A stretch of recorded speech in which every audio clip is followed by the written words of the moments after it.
Comme jadis la forêt de Sherwood, le cyberespace est à la merci des brigands, des vandales, des terroristes de tous ordres, des pirates qui vont à la pêche à l'homme sur l'océan des données.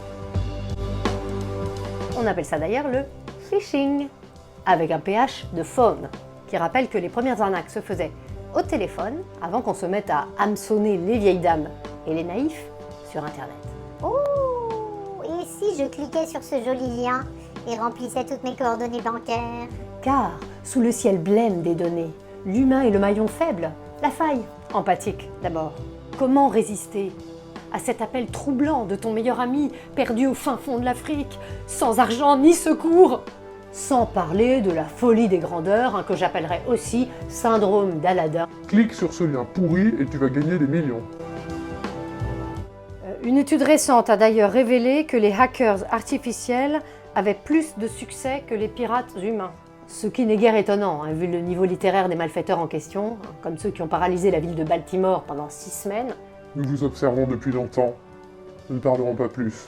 Ce que nous connaissons, c'est l'argent. Dépêchez-vous.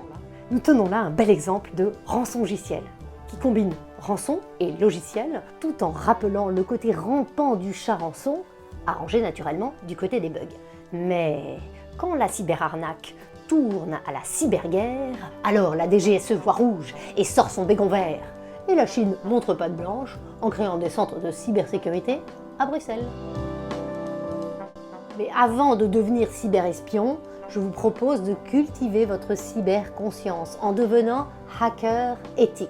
Une manière ludique de protéger les entreprises qui offrent de généreux bug bounty pour les Français, à ceux qui sont capables de détecter la faille dans les systèmes informatiques. Rassurez-vous, ils ne sont pas payés en bounty. En gros, il faut jouer à chercher l'erreur entre plusieurs systèmes algorithmiques.